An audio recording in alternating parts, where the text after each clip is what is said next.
Ben Roethlisberger, first year of his retirement, spoke to the Pittsburgh Post-Gazette. MDS wrote the item at PFT. I looked at the article from Ron Cook of the Post-Gazette. There's some stuff there that I think is interesting. And Roethlisberger used to do a radio spot with Ron Cook and Andrew Filipponi on 93.7 The Fan. I remember it used to cause all sorts of interesting stories to the point where Roethlisberger realized I just shouldn't do it because he'd get on there and he'd get comfortable and he'd say a bunch of stuff he shouldn't say. Well, he said some stuff to Ron Cook that I got 3 points I want to make. First, Roethlisberger said that last year he thought that GM Kevin Colbert didn't want him to come back for one more season. Mike Tomlin could have gone either way. And Art Rooney, the president of the team, was the one that said, we got to bring him back. Now, as I've heard it, the Steelers made Roethlisberger an offer last year on a reduced salary that they thought he would reject, that they were surprised when he accepted it because it was like a $5 million pay cut with no way to make the money back. They were surprised he said yes. And frankly, and look, let's be realistic here. Roethlisberger last year was a shell of what he used to be. No mobility. Sims pointed it out early in the season. He was trying to be Ben Roethlisberger of a decade ago. Eventually, he colored within the lines. Eventually, he found a way to make quicker decisions, not try to extend plays, not try to physically do what he no longer can. And they got to the playoffs. It was surprising. But they weren't going to be, even though someone foolishly thought they'd beat the Chiefs in the wild card round. And hey, it was looking good early on. They were getting nervous in Stanford. Sims and Matt Casey were getting real nervous when it was 7-0 after TJ Watt scored a touchdown on a fumble recovery. But then the floodgates opened for the Chiefs. It just wasn't enough. It was over. It was done. And I think that Rooney, to the extent that he did break the tie, to the extent that maybe he said, let's put an offer out there to see what he does. Let's just see what he does. If he takes it, then we'll do it one more year. Remember, 2020, there were no fans because of COVID. They didn't have a way to say goodbye to Ben Roethlisberger. There's no way to have closure. So last year was an opportunity for the fans. And look, it ended the right way.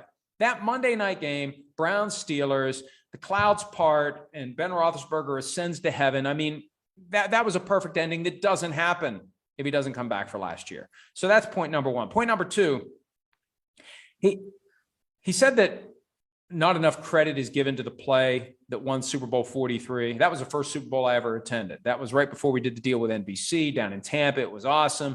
The touchdown pass to Santonio Holmes.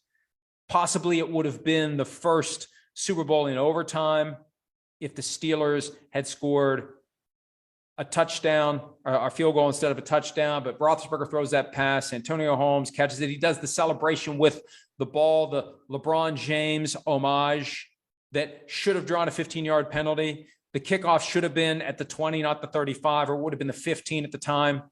The Cardinals should have had a chance, a better chance to win the game. All sorts of layers and levels. Fascinating Super Bowl, one of the most exciting ever. Roethlisberger thinks that play doesn't get enough credit. And it made me think of the fact that Roethlisberger at some level is a little salty that he wasn't the MVP of that game. Santonio Holmes won the MVP for the catch. There was a belief that Roethlisberger should have been the MVP for the throw. And I mention that because 2 years later, when it's Steelers-Packers in the Super Bowl, there's a belief that Bruce Arians, who was the offensive coordinator at the time, tried too hard to showcase Roethlisberger and make him the MVP of that Super Bowl, and they ended up losing the game. And that may have been a factor, a big factor, in the retirement of Bruce Arians. Arians and Roethlisberger were too close in the estimation of management. They needed to end that. And of course, it went the other way with Todd Haley. But they needed to move on from Bruce Arians because Arians and Roethlisberger were too close. And there was a belief within the team that Arians was trying to make Roethlisberger the MVP of Super Bowl 45 to the detriment of the team's effort to actually win that game. Now, would they have won the game if they had a different game plan? I don't know. But when I saw what Roethlisberger said about Super Bowl 43, it made me think of that. Finally. And, I feel like a jerk even mentioning this, but when Roethlisberger's asked if he has any regrets, How is there no mention of what he put the city through, of what he put the team through in 2010, after he got sued for rape in 2009, after he had the incident in Milledgeville, Georgia, which frankly was kind of a byproduct of the Arians relationship, because Roethlisberger had a place in Milledgeville, Georgia, because Arians did. There was the incident at the bar. There was the question of whether or not he was going to be prosecuted. And all of a sudden, there's not going to be any charges. I still think, I don't know, but I still think to this day, there was a prompt settlement, which Deshaun Watson would have been wise to do to avoid what he's gone through the last 16 months. Again, it's his own fault. But how does that not get mentioned as your regret? You're asked what regrets you have. That was as low of a point as it's been for any starting quarterback. They were ready to run him out of town. They thought about trading him. This is a chapter in Playmakers. I remember listening to Pittsburgh Talk Radio, all of the grievances that anyone that ever encountered Ben Roethlisberger in public and the way that he acted, and everybody dredged up things about how, like, he was, a teammate would come to him and say, hey, we're having a charity event. Will you sign a jersey for it? And he'd say no.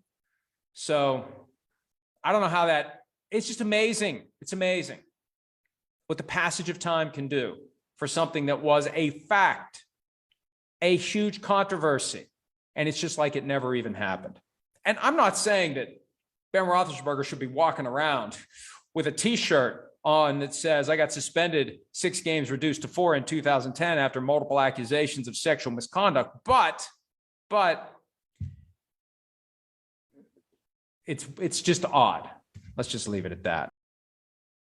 Hi, I'm Mike Tirico, and thanks for watching. Make sure to hit subscribe for the latest news and highlights from NBC Sports.